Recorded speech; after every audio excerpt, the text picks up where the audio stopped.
And we are live. Hello, everyone. God bless everyone who is tuning in and who will be watching after the live. We are back with this topic that has turned into a series called Church Situationship. It is part 3 today, and we have special guests. We've got a different angle today. It is the wives. So, after the two first lives, part 1 and part 2, a lot of the people wanted to hear from the woman. Okay, so we heard from the men. Now they wanted to hear from the woman. There's a lot of young sisters who want to hear from a wife's perspective. These wives obviously have successfully reached the marriage stage and they managed to hop over any type of situationship daggers. So they will be talking to us and giving us their tips, their advice, their point of view, and their perspective. So, welcome everyone. We have Rebecca Kitsuka from Canada. She is a wife, obviously, and a mother, and she will be coming with her perspective. Everyone, well, I think, well, I was just going to say everyone's a wife and mother. Melissa, you just, you just have a wife, right? Yes. Okay. And Melissa Makaza, she's from Virginia, USA.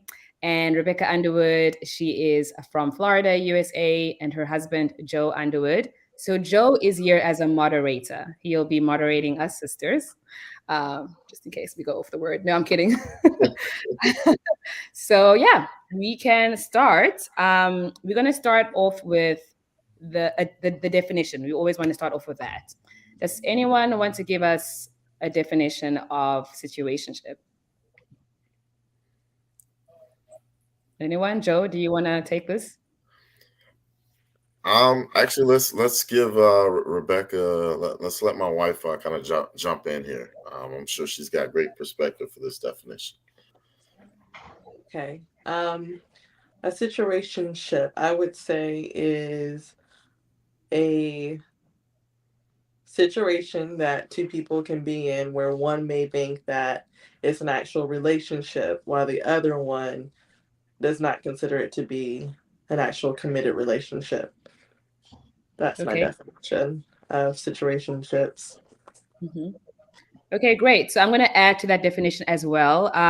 It is also usually when two people are talking together, and as Rebecca said, one person perceives that they are more than friends, the other person doesn't. But it could also be that both of them have both validated each other's feelings for each other, and they've both come to an agreement that they like each other and they're talking, so the feelings are acknowledged. However, it's a very confusing situation because one person is not intentional, they're giving mixed signals, and it just becomes a whole mess and confusing situation going on. And that brings a lot of hurt and pain because one person is hoping, but the other person is playing games, or, or both at this point. So, yeah, we're gonna, yeah, jump right into this discussion. What do you ladies and you wives and married women who have experience, why do you think that this is something that happens? And actually, no, because I feel like we've answered that because we want to focus on the woman. Why do you think that women are susceptible to these type of situations and they allow themselves to be in these situations? Um, I'll start. I I think that it's not just women. I think we're just more vocal about it. I think on a guy's perspective, like he's supposed to be the chaser, and with him not being able, like almost being played, nobody wants to admit to that. Whereas girls, it's just easy to kind of talk about their hurt and their emotions. So that being said, I don't necessarily think it's like a thing that only happens to women. But I think another aspect is with guys being the chaser, I don't think women are taught, especially being in the message, to be vocal about what they want when it comes to relationships, right? And I think adding to the definition of situationships on both parties, it's people not being clear about what they want out of the relationship or Mhm. their expectations for what they want out of the relationship, right? Yeah. And so being a female, you're not going to just be like, I want to get married. That's kind of seen as taboo. So I think that's why we see it a lot more with females because we're more often not waiting for the guy to tell us where this, the relationship or situationship is going. And I think that's why we find ourselves more susceptible. But I think both parties, I feel like it happens pretty not equally, but fairly enough between both of the sexes. Okay. Anyone else? To kind of go off of what Melissa was saying, I think a lot of sisters, or women in general, in the message, we're more taught to try to be humble, try to be submissive. So we kind of let the guy lead in certain situations. And as she was saying, we don't really speak up to clarify, okay, what do we want in a relationship? What are we looking for? So sometimes we get in situations where we let this guy kind of lead us along. And that's why we end up in these situations, just because we feel like, well, the brother's the one that's supposed to be the leader. I'm looking for someone who's supposed to lead me as far as if I'm looking to get married. So let me try to be, submissive in a sense of, not be too forward, not too outspoken, because I don't want to come off like I have these not virtuous characteristics. So we kind of let the guy, take control of the situation instead of actually voicing our concerns. Right. So then Yes. that's why we allow them to drag it on for months and even years on end, some Yeah. situations. Yeah, and just to add to what both of the sisters said, yeah, I think it comes down to the way females are socialized in general, but especially within conservative faiths like ours. I mean, this is across conservative faiths in denominations in general, like in denominationals, is that we are socialized to be more meek and humble and submissive, and all the characteristics that make up like a godly woman. And I think that can kind of create blurred lines when it comes to even now when you enter into relationships and you have a brother approach a sister, like they both said, he's supposed to lead. And I think the blurred lines is between what is considered as forward and a girl being maybe forward or, could be even seen as, loose or, just being too much versus what are our standards and us, placing a standard there. And I feel like maybe that's not really taught, and that's kind of not very clear as to what would be seen as you having standards and kind of drawing line and putting boundaries versus what is being seen as you being too forward, or you being too, yeah, or like a sister is being, too forward or too loose or, too outgoing and too out there. I honestly think that's a large part of the issue is that, sisters don't know anymore, if this is okay to say, to ask the brother questions or to, ask for clarity from, well, maybe not necessarily from the beginning, but, at least a couple of months down the line, they feel like, and the other thing is the naivety. There's a lot of naivety. Many times we forget there's three kinds of believers as well. Sometimes, sisters think a lot of the times, actually, when you grow up in a conservative faith, you think like everybody loves the Lord and everyone just wants to do right and everyone is just on the straight and narrow. All the brothers in the church are good. That's a naive way of viewing the church environment. And I think with that naivety, there could be brothers that are coming there that are not serious or don't mean to. And goes both ways, like Sister Melissa said. It could also be brothers and with sisters that are not serious. And because she's wearing a long skirt and just natural hair, whatever the case may be, so you view her a certain type of way. And when the person of either gender are not serious, it's kind of hard to view them in that light because you just think that everyone is good and wants to do good and wants to do the right thing. And you don't think that someone is trying to play you or play with your feelings. And so I think it's those two parts, how we tend to be socialized and how naive we are to the fact that there are three kinds of believers and you could get a brother or a sister that's just not serious, even though they're in church. I would like to. So something that I heard, kind of a melting pot from everything that you three were saying. You brought up, being socially taught, right? And so my question to you ladies, now that you're married, because I know that this train of thought may have changed some from being single to now being married, but now that you are married, What is your thoughts on being friends with a gentleman? Is that possible to be friends, completely platonic? Nothing really serious comes from it, but at least you got to know the brother a little bit. Or is that a thing that we really don't, think is a thing that we should do because of whatever reason? What's your thoughts on that?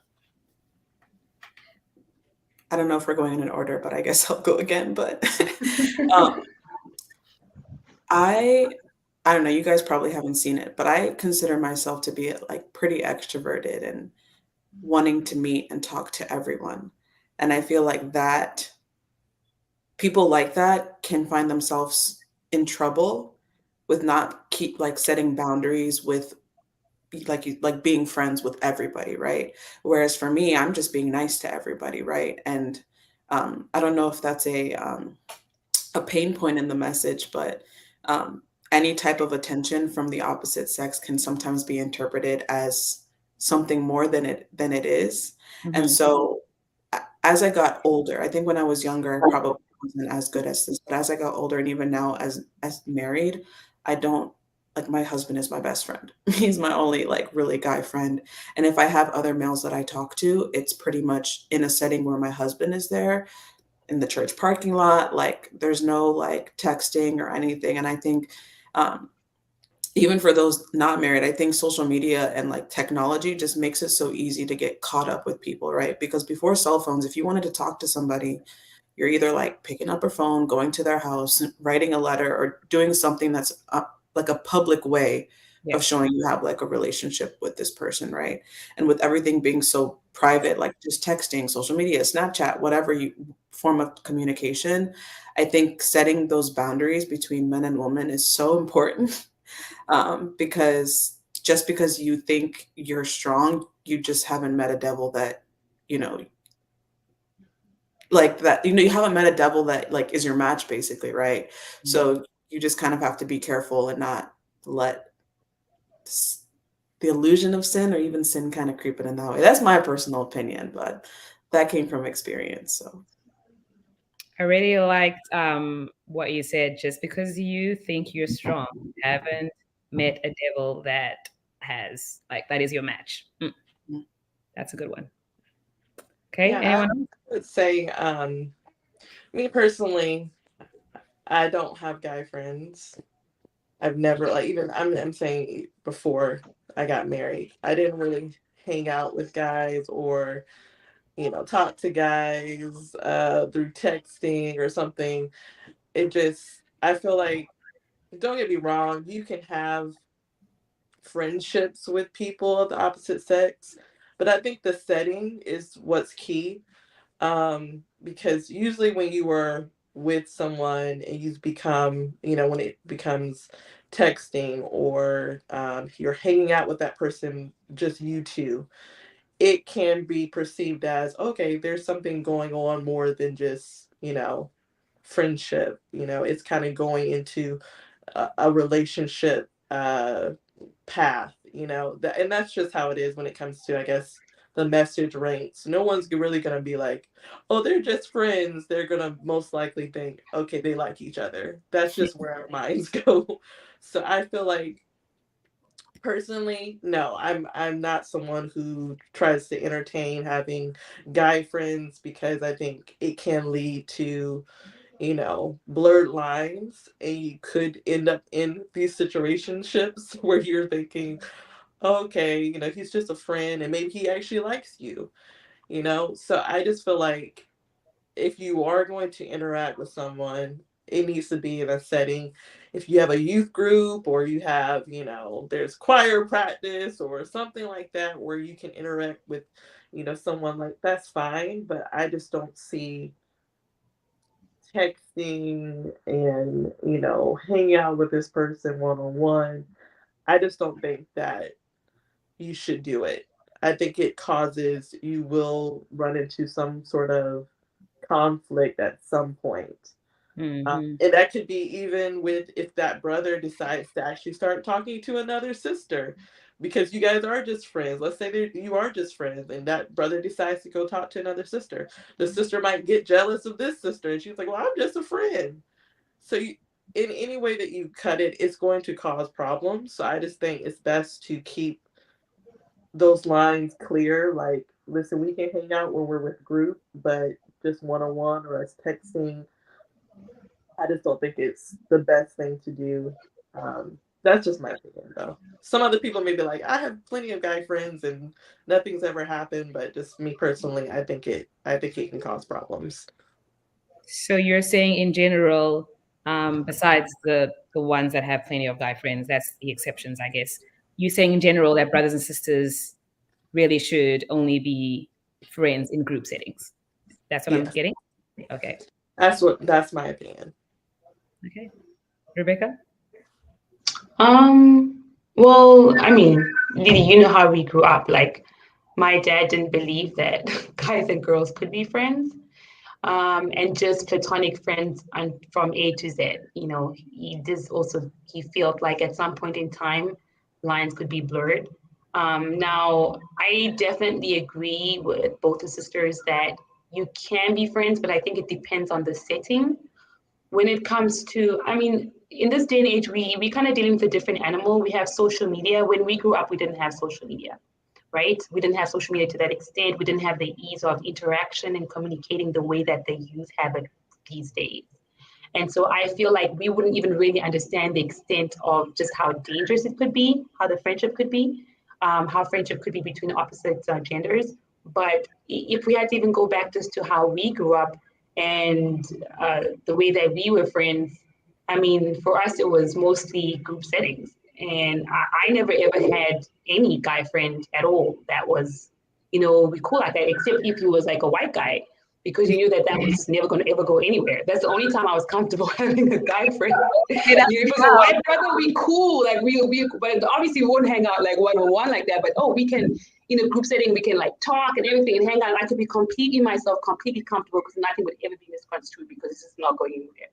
But if it was like the black guy friends, I was just not friends with any of the black brothers already. Like, hi, bye, how are you? Just not really quite comfortable there because you just don't want them, you don't want anything to be misconstrued, and just because the way you've also grown up, you're like, if they're being too friendly, you're like thinking, oh, is he looking for something more? You gotta go speak to my dad, that kind of thing.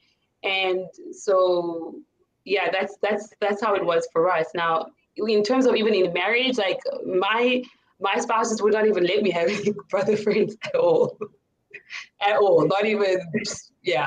So, but in terms of how the scene is right now, I honestly don't think that it would be advisable for a sister to be friends one on one with a brother and texting and messaging. Things can escalate so quickly and so badly. And we know stories and we've heard stories. In social media, you have video calls, pictures, and stuff that are happening within the church setting, stuff that are being sent. Brothers that are literally one of the three kinds of believers and not the believer kind, who are literally there just to play sisters and get us. I'm going to be very real because this happens. There are some brothers, I'm not saying a lot, but just be mindful that do have played with sisters and gotten her to send pictures that are inappropriate. And he thinks it's funny.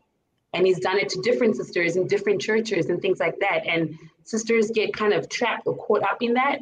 They get caught up. They think that, he says just the right things and does just the right things to make them think that it's going to be serious. And with the naivety that a lot of sisters have as well, they think it's a good brother and, they feel that kind of pressure that sometimes men can put women in when it comes to those kind of things. And then they do things that they're not meant to do. So I just think that if your parents are not a part of that friendship and don't know it and don't know and don't approve, I honestly feel like Sister Melissa said, like you just don't. It's just the devil that you don't know. You don't know how far it's going to go. Just for your own good, I would advise against it because it's just too much going on online, and you don't know who you could really, really trust. And if it's not within parental consent, with your parents knowing and approving and knowing the family and the brother and he's really good, it's just best not to do it. It's not worth it. System, Extreme. something that I was hearing earlier, I think Rebecca Underwood was saying it, is that, sisters are taught to be, I guess you could say like meek and humble and to let the guy lead. But we still have to, as believers, encourage our sisters to create limitations and boundaries for their own protection, because if not, then these kinds of things happen. So for a sister, what would you recommend as far as like how can a sister still be meek and lowly but create the proper boundaries that allows that man to still lead, but also says like, hey, look, I don't want to be in a situationship? That's a good question. I like that. Great one, Joe. Well, I have a few ideas. Well, first of all, I think just how, first of all, how a sister carries herself as well. How you carry yourself, how you dress, how you talk. I feel like that sends a big message about whether you are, too flamboyant or out there, or if your characteristics kind of line up more with the way that, God would want you to be. But I don't think it's that hard really to be able to be your meek and humble and sweet self and be able to, communicate your standards. I just think that it's in the communication, it's in how you say it. You don't have to be rude or abrasive. You can just there's a way to say things respectfully, and kindly and nicely and stuff, without and still let your standards be known. I just think it's in the communication of the manner in which you communicate your Can you standards. give an example maybe how you communicated to your husband who you're with now to where he understood what he was signing up for? um, I feel like that's such an interesting question, just because um, my spouse, he was just one of those brothers that, he's very, how do I say, like structured in a way. For him, he didn't believe in mixing when he was, so he studied and stuff at university. And for him, it's like, if I'm in university, I'm studying, that's what I'm doing. I'm not talking to sisters, I'm not doing anything. Right. And then when I'm done university, like I'm going into my career. And so when I'm getting ready to get married, then I'm going for the sister that I want to get married to. So I feel like that was my situation, with my spouse.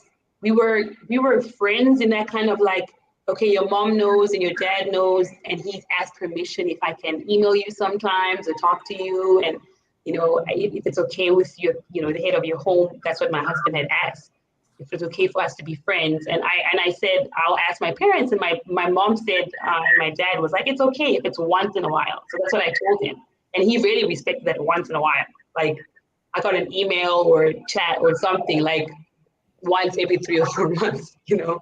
And so he was just very like structured that way and very proper. And so when he wanted to get married, and so he was very just upfront about changing the friendship to a relationship. And I think that on my end, for me, was just, well, that's the thing, I wasn't, for me, like I don't know how to describe it. Like, I think I was just one of those sisters. This is what I've been told, where it's the way that I am, or was when I was single. It's just one of those sisters where it's not like she doesn't look like the type where that you can Play. just go and just play with her and just try to just just have a relationship with her that's not going anywhere type thing. Now I don't know. This is what I've been told. Like, oh yeah, you're the type of sister that we marry. You're not the type that we play with. So I don't exactly know what that actually translates in terms of how I was. Because I know I was pretty friendly. I don't think I went around like with my Bible the whole time and just, I don't know, on my head, that says I only do marriage. But I feel like maybe it's in the caring of yourself, and it's in your, your speech as well. I don't feel like I did anything specific or said anything specific that, let him know that, I'm not situationship material, if I can put it that way. Oh, my sister, let me just jump in here. My sister's just trying to be humble. She was just one of those girls that all the men went for. So she didn't really have to be in a situationship. I know that she's cringing right now. Like when men went for her, they went directly to the door and like, we want to marry this girl. Let me in, brother Colombo. So, so she didn't have the reason why you see her struggling with her words with that question. She just had struggle. Okay. She didn't have the struggles of situationships. Bless her heart. Anyone else? Yeah, let's ask Sister Makaza this question because Sister Katoka, you've been blessed by the Lord. Could you repeat the question again? Yeah, sure. So, with what you all were saying earlier was like sisters are taught to be meek and humble and lowly and things of that nature, and let the guy lead. Of course, he's supposed to be the chaser. So, with that in mind, like, how can you still be meek and lowly and humble and all that good stuff, and still allow the man to lead, even? But you're communicating like, hey, look, I don't want to be in a situationship. And how did that look in, your relationship with your husband now? Like, how did you communicate that over to him? So first and foremost, I know that my public perception oftentimes, and people would tell me, was that I was intimidating. So I don't know what I gave off to kind of like avoid that, but I don't know what to say, like as far as like directly, like what I personally did. I just kind of warded off some of the unbelievers and the make believers, I guess, in that sense. But I guess my advice in that sense, I think, I don't know, this might get me some looks, but I think meek and humble doesn't mean that you're a doormat. So that doesn't mean that you don't have a voice. Okay. Yeah. So just because you're meek and I think Proverbs 31 says like a woman opens up her mouth with wisdom, but she speaks in kindness. Right. So I think there's a big mix of a lot of things that can go on there. So like be able to advocate for yourself, right? And remember that you're not alone in that situation. There's people that have gone through it before you, and there's people that are going to go through it after you. If you don't necessarily feel comfortable to be like, this brother like approached me and I don't know what to do. If you don't feel comfortable talking to your parents, go to your pastor's wife. If go to somebody who's trusted, who's again not going to go blabber all over the church, but there are like an older trusted sister, right? I always try to emphasize to the young girls in our church, like if there's something that your parents, you can't tell your parents, you can come tell me. And there's parents that will say like, I tell my daughters like, come talk to you if they don't feel comfortable talking to me. So look for people in your church that you can trust, that can kind of help guide you. Don't feel like when you're faced with a situation, sometimes you have to respond right away, because if it's something you have to pray about, if there's something that you don't know the answer to, just be like, if a brother comes like, hey, can I get your number? Can I think about it and I'll get back to you? I think just giving that type of answer is already going to ward off somebody who's trying to mess with you, right?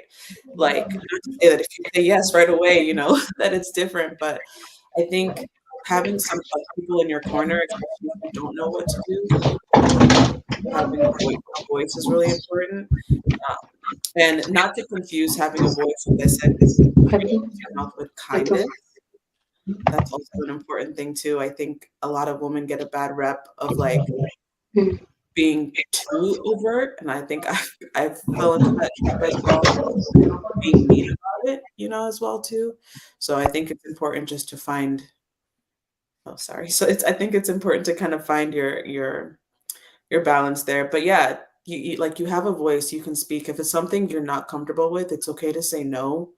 You're not like words never, I mean, they might hurt, but like I never heard of like words really like actively killing somebody. And I think by making your like thoughts and expressions known, like it's just gonna add more to like your reputation, like to your good reputation, and really like, yeah, setting boundaries. So I want to let's stay here for a minute, huh? So I'm yeah. just telling my for all of our listeners right now, Sister Makaza has a special spray called Situationship Off that you can spray on you. And instead of killing those mosquitoes or blood suckers, pull away the players of the church, right? So let's go somewhere here. I like something that you said, Sister Makaza. That's why I want to say kind of line with you. You brought up that you can say to a brother, like, let me pray about it, or let me get back to you. Why do you think that some sisters don't do that? I think there's pressure. Hmm. There's a few things. There's pressure, right? to be like, okay, somebody's approached me, I have to give some type of response, or else I'm gonna look Sorry, like I have to pause. There's someone's like there's noise in the background of someone talk. There's someone talking in another room, maybe very loud. Or is there? I mean, anyone would know if it, Your phone, your thing. is it all good? Yeah, I can't hear anything. We couldn't. I couldn't hear someone. I couldn't hear you talking for a while because there's like noise coming in the back. Okay, I sorry. think you're good now. Sorry, I did not mean to. No, it's interrupt. okay. You were saying that some sisters feel pressure to give a response right away. Yes. Yes, because there's so much pressure around marriage and relationships, right? Especially somebody that might be a little older in age. You know, if a brother comes up to you who's a respected brother, right? No ill reputation, and then they're approaching you, whether it's for just to get to know you, whatever, and you're like, no, let me pray about it. It's seen as a rejection, right? Let me pray about it. Let me think about it. That's automatically like, okay, she already doesn't want me, right? And you don't want to hurt people's feelings, but you also don't want to feel like you're being stuck up, you know, in that sense, right? I think that's a big thing. Um, I also think that as maybe in a people maybe for people that are younger, something that we don't get taught a lot. We get taught about courtship, relationships, marriage, but maybe not the practical steps of what happens, right? So if this is the first brother that's coming up to you and approaching you, you get excited. You get, oh my gosh, attention. Like, let me just say yes. Let me just, do that. So I think there's kind of two aspects to that. But it's all around just like a perception of expectations and pressures and stuff. So I think trying to make it more like outlets like this and letting people know that like it's okay to say like let me think about it, even if this was like your biggest crush, right? It's okay to just calm down and think about it, right? Because just because you have a crush on them doesn't mean that they're right for you as well, right? Because you don't Glory to really God. know them. So I think, yeah, just getting rid of that idea that like you have to say something right away, um, is good to kind of adopt that mentality. I appreciate you taking the time to kind of break that down. That's really good because you're right. There are a lot of pressures, and I think for sisters especially, more so biologically, you have that pressure, and then you also have the pressure from the church, brothers and sisters. You see them getting married, you want to get married, and I think that the Bible puts a little bit of pressure. It says, towards the end of times there'll be seven women to one man. So the Bible has its own little pressure there. But I want to jump over to Sister Underwood. It's kind of hard for me not to say my wife on this, but it's okay. We'll call her Sister Underwood just for the recording. But if you could just kind of express, from your point of view and what you've gone through and your experiences, how you communicated over that you didn't want to be in a situationship. Maybe it was just a natural language that was spoken from your body. Because body language is powerful. But then also kind of dive into like a little bit of just explaining like how you avoided the pressure of feeling like you had to be in a relationship. Okay. Well, Joe's my husband, so when he first approached me, it was through Facebook, and he was asking something in general about some services that we had came from. I was doing some videotaping and whatever, so he was asking for some of the videos. So it was, it seemed harmless, so I told him, yeah, I'll send you some of the videos of the services, whatever. So from there, he did ask, like, is it okay if we be friends and things like that, or can I call you? And so from the get-go, I had the choice to either say, no, I don't feel comfortable, or yes, that's okay. So I think just with sisters, it's important to, if you don't feel comfortable talking, or you don't feel interested in this brother, then voice that from the very start, because you know, you don't want to get into a situation where you are feeling like, okay, maybe I'm doing this because I don't want to be looked at by other people like I'm hard to get, or I'm trying to, you know, I think I'm better than someone, or this brother's not in my league, or whatever. Sometimes it does boil down to being, you feel pressure to interact with this brother or whatever. So I just think, you know, take your time. If you want to, you know, engage and you think that, okay, this might be someone that I would like to get to know, then voice that opinion, you know, say what you want. And that's kind of what we did. We ended up starting to talk. The first thing, we let my dad know that we were going to be, you know, starting to talk and starting a friendship.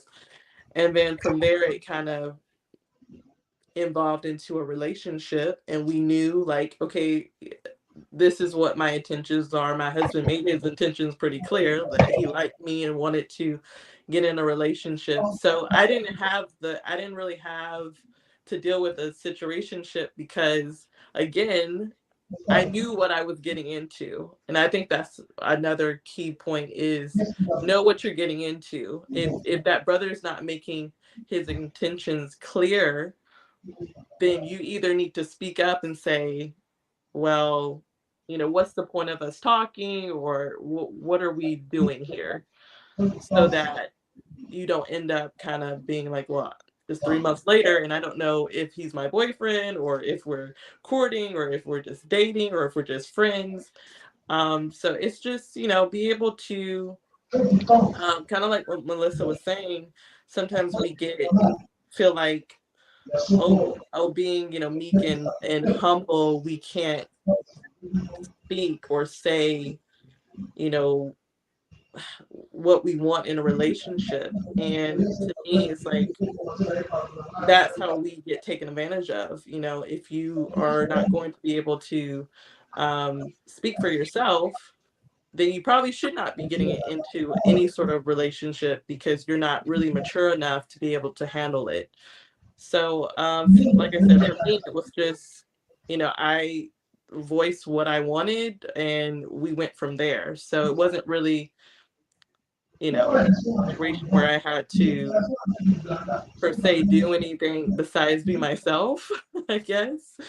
So, Well, yeah, just to add to what Sister Underwood said, she hasn't been in a situationship as well, so she can definitely give advice as to what is it that she did, and similarly with me, I didn't experience that just because, when I said the way like you carry yourself as well, I feel like that's what she kind of described. It's speaking up for yourself, or kind of having a certain standard or making a stand. So for me, I mean, growing up, we didn't.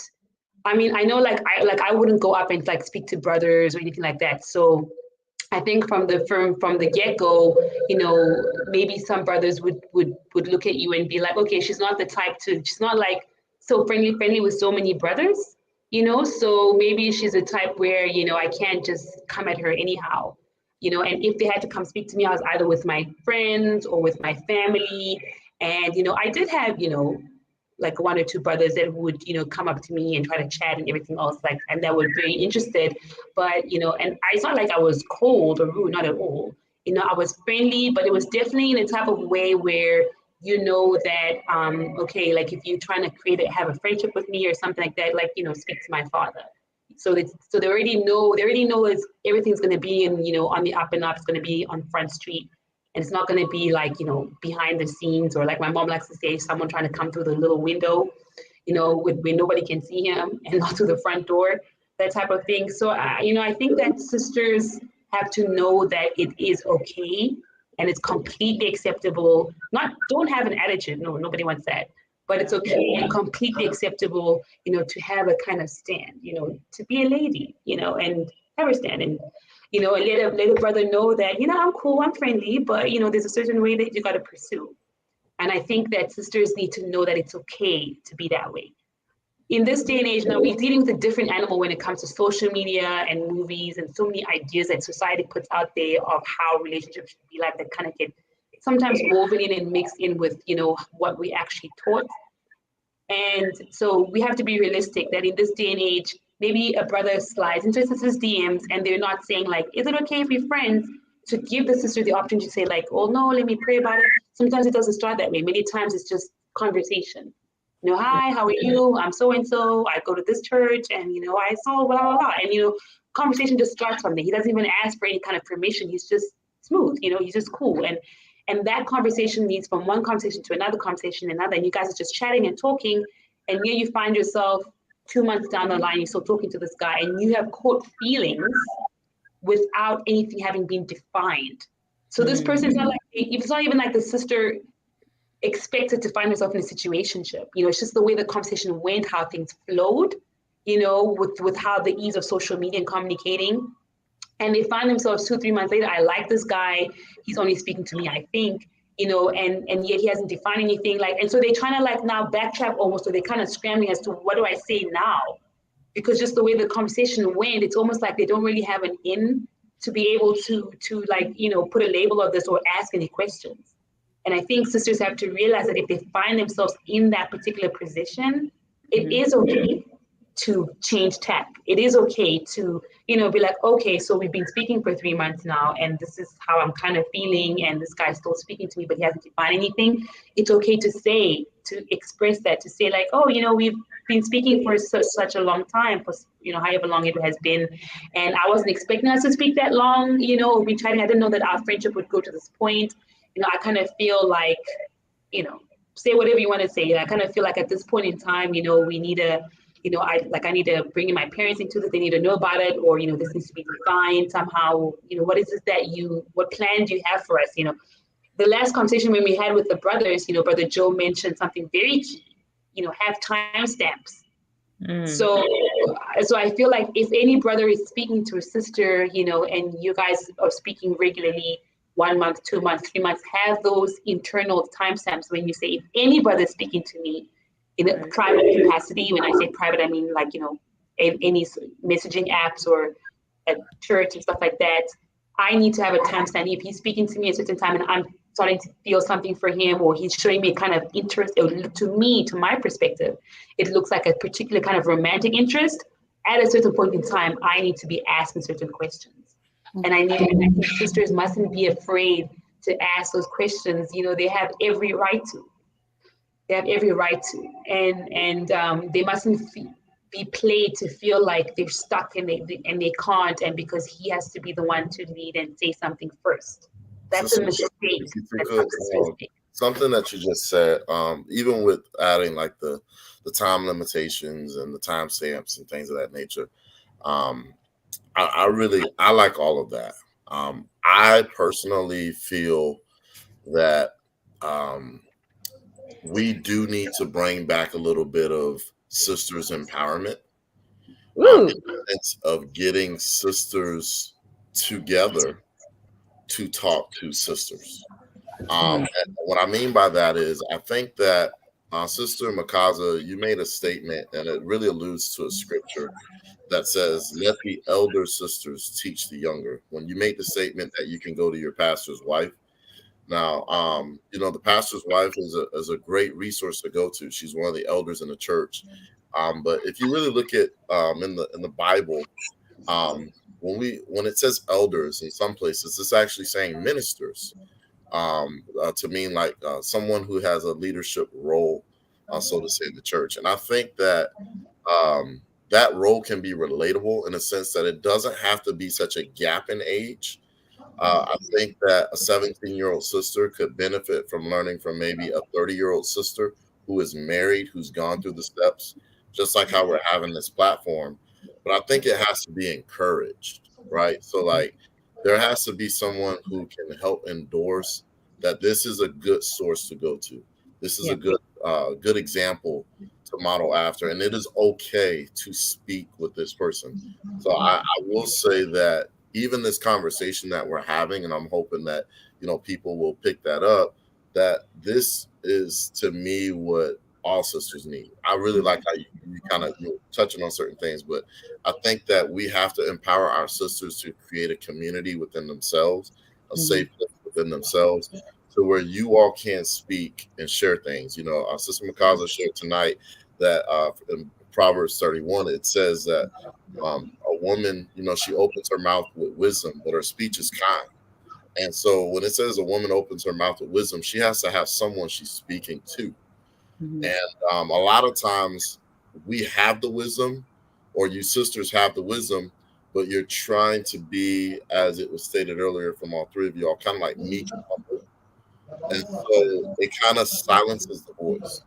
And I think brothers play on that a little bit because they know that sisters don't typically have a community, at least within the message I'm speaking, very specific to that. And then also they know that sisters have to be meek and humble. Um, Something that I think worked, at least for Sister Underwood, was that when we were dating, she was very vocal throughout of what she wanted, what she believed, that I needed to be on the same page in beliefs. I needed to be on the same page with what she wanted. And if I wasn't, then it wasn't going to work out. Now, uh, to some people, that might sound like Rebecca was leading the relationship, but she did it in a way that said, hey, look, I am protected by a community, and my community is telling me not to allow just anything to come in. So I'm letting you know what page you have to be on in order to get me. And I think that's missing from time to time. I don't know if you all agree to that, but I feel like sometimes that's missing. And that if we do more like what we did tonight and open up for you all to share, I think this will solve a lot of the issues that sisters specifically are going through. So I just wanted to share that. So. I had something to add to your point, something to add to Rebecca's point before, but to your point, we because of that specific problem or issue of not really having a community for like women and girls, we started a couple of years ago, like 4 or 5 years ago, called the Love Thy Sister Retreat. And it's a weekend that we do kind of like during spring break where it's actually started. It was started by us. This was before I was married. A few young sisters in our early 20s got together, talked to the pastor about getting an Airbnb where we just get all the young girls to come for the weekend. And it's just a weekend away, like no preaching, anything. We specifically said we don't want like people to be preached at, but we do want older sisters to come to kind of be a support. And what we did is we would have sister talks, and we would kind of bring up a topic, whether it was peer pressure, where there was like relationships, and we let people speak of what they were dealing with, what was happening. And we would talk about it, but throughout the weekend it was just opportunities for people to find some of their older sisters and just pray with them, go to a corner, go by the lake and just sit and pray for by themselves. And that's something that the young girls in our church have really, really, really benefited from. I've benefited from. And like they appreciate. So if you guys have the opportunity to do stuff like that, of course, go through your ministry and make sure it's okay. But that's something that we really, really enjoyed doing. Back to Rebecca's point about like what you were saying, I was going to bring it up too about not all situationships start from a situation where people expressly stated that I liked you or like that was kind of right. I think that's why we talked about setting boundaries when it comes to friendship, is because if it's just friends that get talking, I know a female like that attention, like we get just talking and somebody giving you that undivided attention is something that is attractive, right? Something that kind of will like get your heartstrings to start moving. And I know when I was younger, I prayed many a prayer where I was like, God, I'm obviously seeing things like this is a situation, not a relationship, we're friends, whatever situationship, but like we're just friends, but I feel my feelings are getting like bigger, but I don't know. I'm also feeling that this isn't right for me.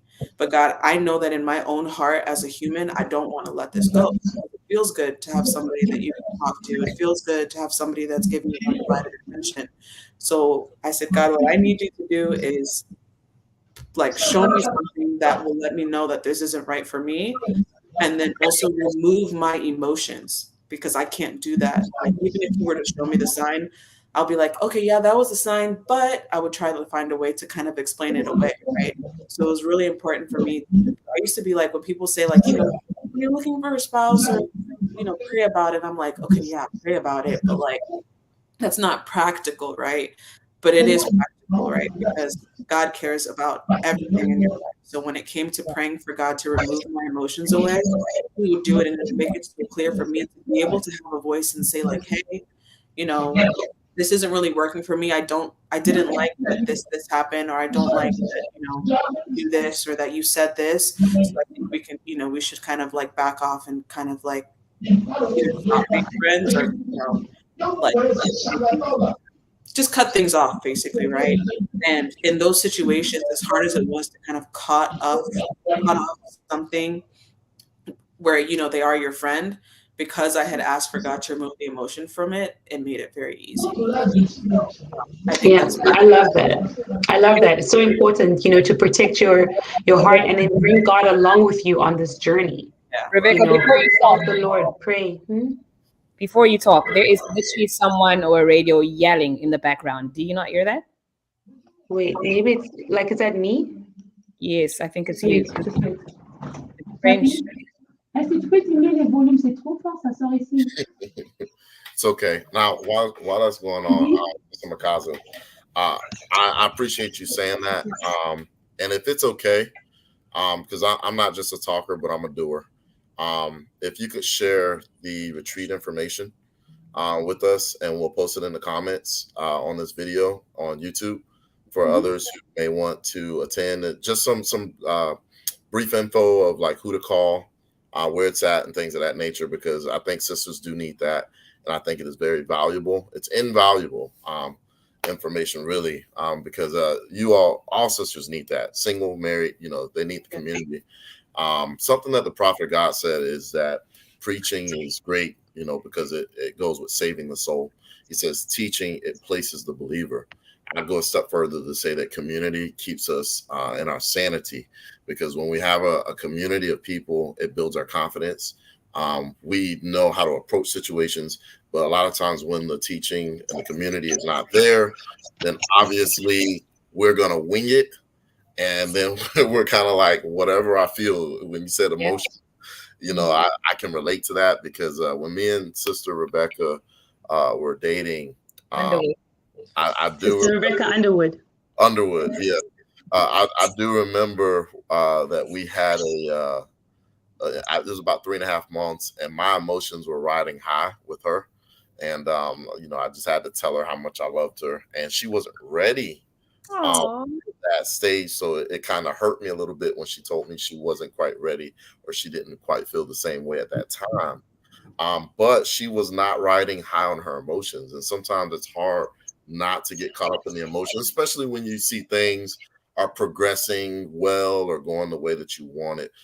You still have to know how to pump the brakes and things. But of course, you learn that from a community, very similarly to what we're doing tonight, but the community that you all have there with the retreat. It's great preaching. Ura, ure, to all those ministers out there who may be watching. We're not saying get rid of the preaching by any means. Keep doing that. We're grateful for the fivefold ministry. What we're saying is that there are Not enough. sources Sorry. that we can also attach ourselves to that would be helpful as well. So I just wanted to clarify that. So, Yeah, I absolutely love what Melissa said, and it's so true. I think it's so true that, yes, like Brother Joe said, the fivefold ministry is wonderful, but when it comes to all these little intricacies and nuances and up and down, like, it's honestly not enough. Especially on the sisters end, because the fivefold ministry, they are male as well. And I think that there's certain things that they're just not going to have a perspective that like a sister would. And so that's why there's space for sisters, in the Bible, the way, a sister can advise a younger one. You can go to an elder for wisdom and for guidance. And I just absolutely love the retreat that you mentioned, that you guys sisters would get together. And I think that's actually missing a lot, because a lot of the times, like in the church community, the emphasis is on the brothers and the brethren and the ministry. And there's no actual space made for older sisters. And when I mean elders, it's not just like Brother Joe said, it could be someone in the same age range, there's not enough space made for them, in the church for younger sisters to be able to go to them. And on the other end as well, I think all the sisters should view themselves as well as that position and that place. They should be trustworthy themselves, and be mature and have wisdom and find themselves in the word and have that kind of knowledge as well, when it just that biblical knowledge, but as well as just that wisdom that comes from the Lord. I think that as sisters who are a bit older, we should also feel that responsibility to be the type of sisters that young sisters can approach. Right. And that joke on social media where they say like, don't tell anybody, but then how does it go again? Where they approach your wife and they're like, oh, I've got a secret to tell you, don't tell anyone. And they're like, oh yeah, your secret is safe with me, but it's like me and my husband. For me personally, when it comes to certain private things of sisters, that doesn't really apply. I feel like there's certain things that, yeah, of course, me and my spouse, we share everything, but there's certain things I don't share personal things of other people, especially other young sisters, just because I feel like if they have respect, if they have taken upon themselves to open up about something so personal, so private, out of respect for that, I just feel like it's not right to go and share with anybody, including your spouse. Unless it's something serious. That's just my personal opinion. Unless it's something super serious that requires, that my husband's knowledge. But there are certain things that some sisters have maybe shared with me that is so personal and private that didn't really require, for anybody else to know, except for me to go to the Lord for her, and pray with her for it, and seek counsel, maybe in an anonymous way if I needed to, without having to expose her or let her private business be known. And I just feel like in order to create that community, older sisters need to be trustworthy. Older sisters need to, have that wisdom and just, have a girl's back.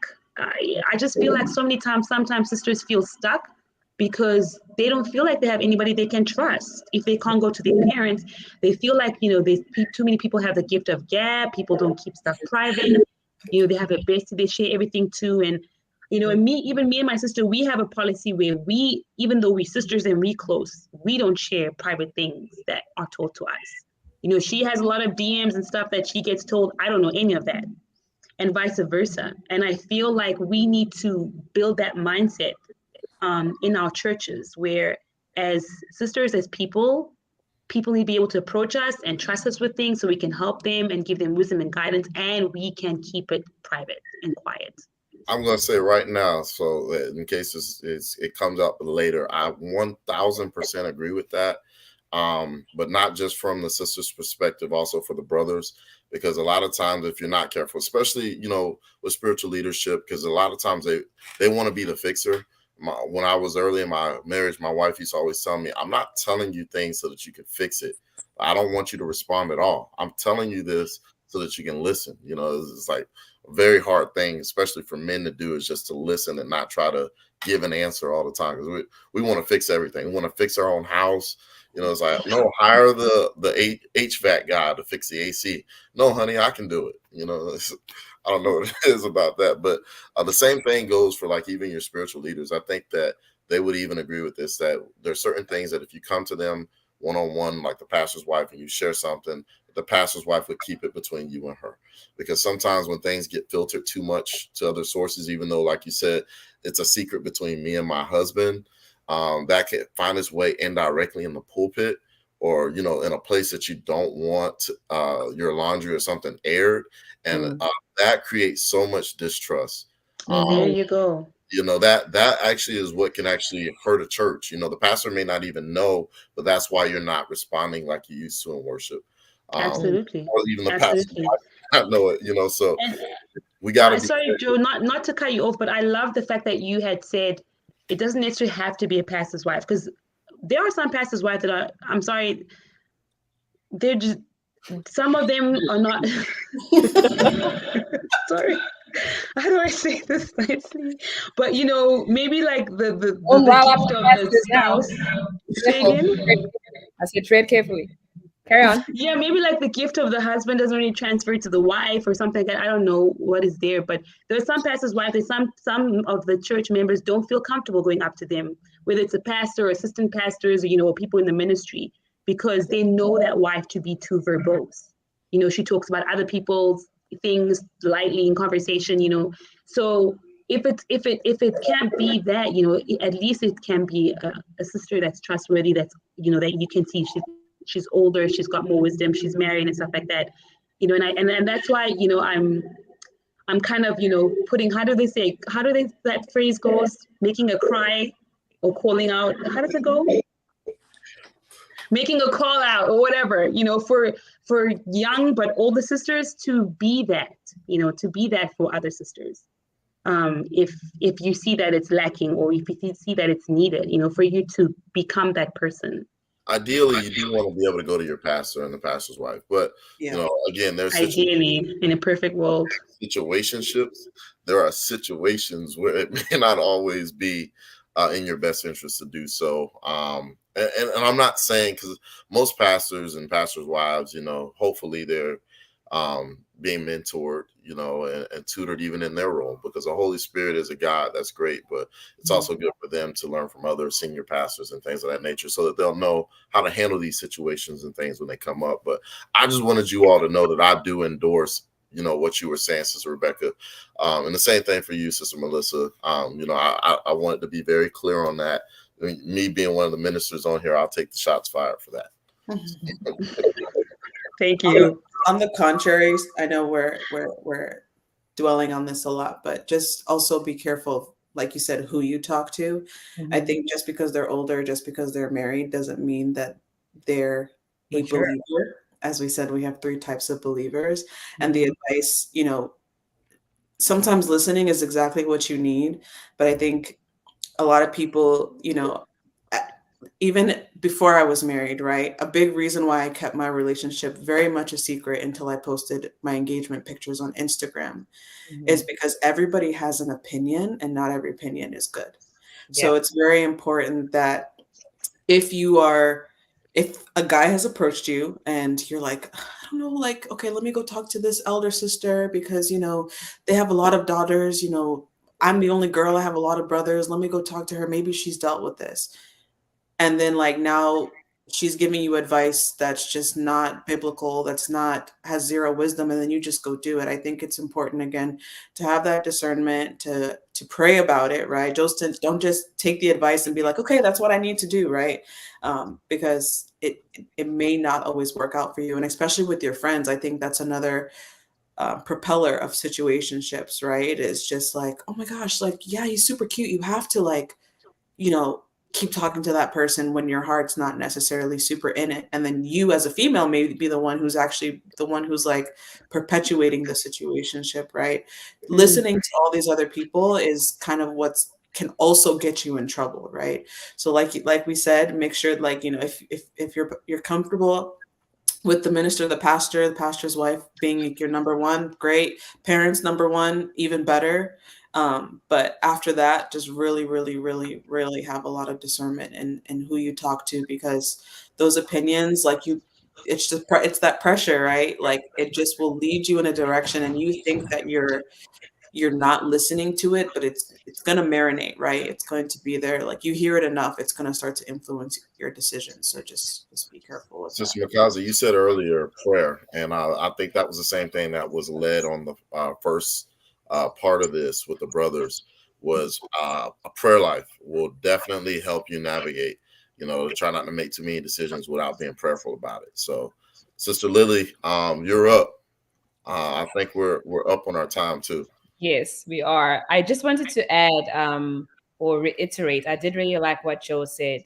That I don't know. Wait, no, I don't know. I don't know if Joe said this or someone else said this. Anyways, that it doesn't have to be. And when we say older sister mentoring younger sister, it doesn't have to be like older. So it doesn't have to be, a sister that's in their 50s or in their 60s, because sometimes some younger ladies don't relate to those sisters in that age group. Sorry, was that Joe that said that? Or was it Yeah, Joe. Yeah. Yeah. And I actually relate to that, because actually just recently, I had a Zoom call with Joe and Rebecca Underwood, and I was telling them stuff, of my personal life. And honestly, I would not be able to have that conversation with like anyone that was like older, just because the context of the conversation, they just really wouldn't really understand. And I just feel like I felt completely comfortable speaking to Joe and Rebecca because they are around my age group. Now they're older than me and they're married. So I trust them because they have experience and, they've mentioned that they like mentor other people or whatever it may be. So as long as I know that they're older and they experienced and they've been married for 12 years, right? They don't need to be like in their 50s or 60s for them to like advise me or whatever it may be. So yeah, I really like that. I'm gonna clarify. We've been married 10 years and or November 3rd. When is that, Rebecca? 2 weeks? Yeah, 3 weeks? 2 weeks. Going to Gatlinburg, Tennessee, baby. Yeah. Happy anniversary. Thank you. So Who are you? oh yeah, carry on. No, I'll ask you guys after the live. Sorry. So we're up on our time 1 hour. So we just can kind of close the conversation. What are your can everyone give us, all the wives, give us your last words? So if you're looking at a bunch of sisters right now and you're saying that we're at the end of the session, what are your last words? Go. I'll start off, I guess. I would just say, be aware of, like, if you're in a situationship, let's just jump into it. If you're in a situationship, I think that everyone who gets into these situationships, they know or they have a feeling that something is not right or something is off. If you're feeling that way, it's because there is something off and there is something going on that you really need to address. So don't just go along with the flow. Voice your opinions and make it clear what you're looking for. And if that guy is not the person that you want to be with, or the girl, if it's a guy, you know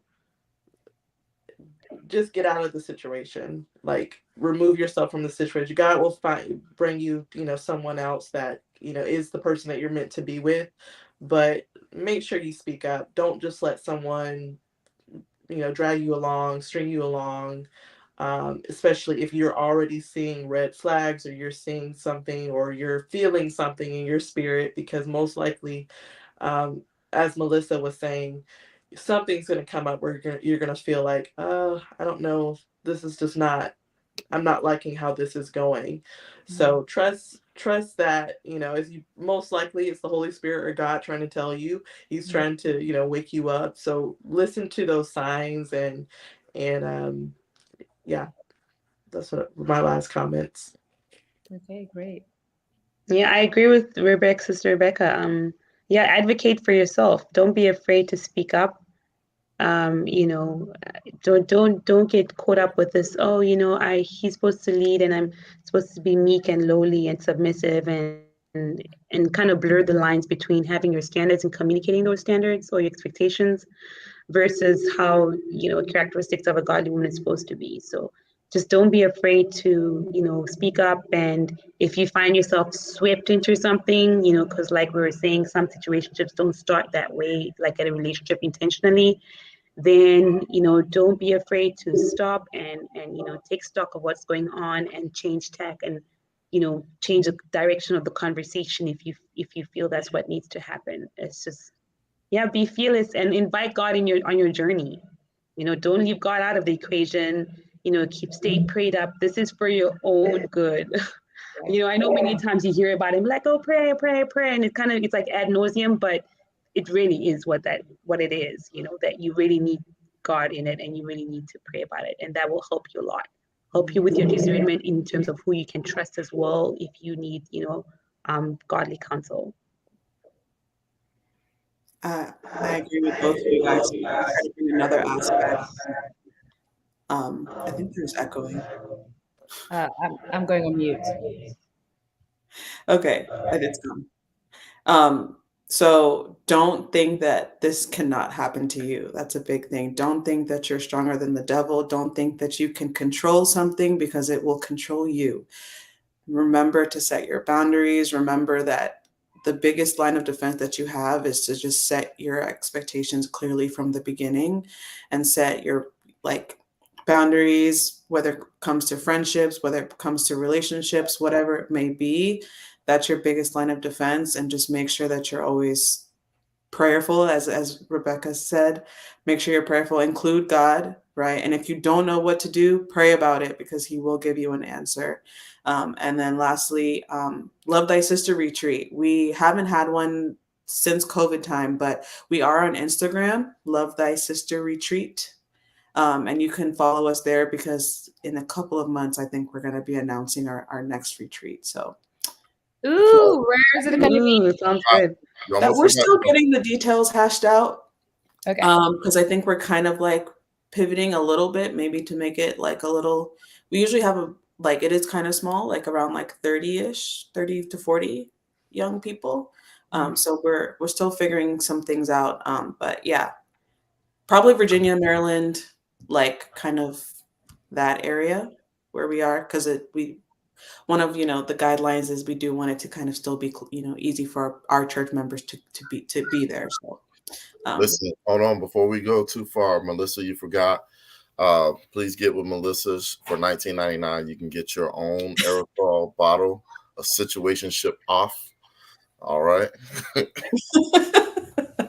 You can still be holy, have swag, and keep the players away all at the same time. Praise the Lord. I'm gonna start selling that. Yeah, thanks for making it affordable. $19.99. That's kind of expensive. Listen, I'm going to help you market that, Sister Melissa. Don't worry. I got you back on that one. I'll make the ad. Go ahead. You said you'll be on the poster ad? I'll make the poster ads. We got a whole team. We got on Shark Tank.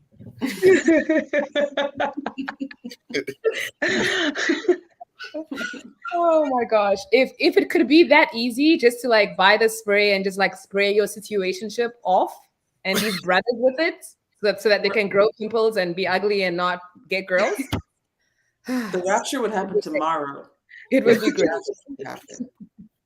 No more problems.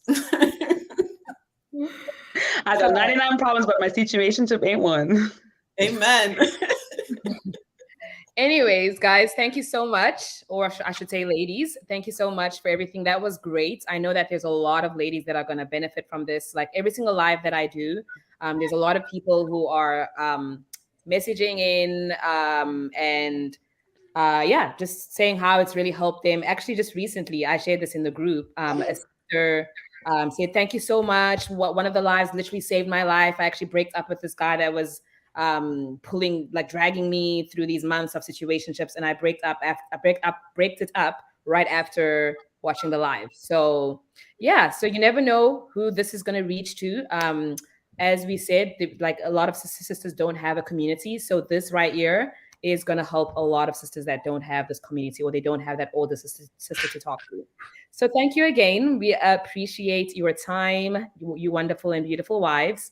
God bless you. And we want to end off with a prayer, please. So Brother Joe, if you could pray for us and pray for all the sisters out there.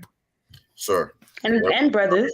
Yeah, no problem. Okay. Let's pray. Sure. Dear Heavenly Father, we just thank you tonight, Lord, for this time that you've allotted us to be able to speak on this topic of situationships. We know that there'll be many people who will probably come across and just view on this video. And Lord God, we just pray tonight, Lord God, that something that was said would just be helpful, Lord God, in many different aspects, whether it's on the specific topic of situationships or another area in their life, Lord God. We just pray that you'll have preeminence and control over this video, Lord God, and that you would receive all the glory and the honor from it. And we just ask that you'll continue to keep us until we meet again. In Jesus' name we pray. Amen. Amen. Okay, bye. Bye, ladies. Bye. Bye.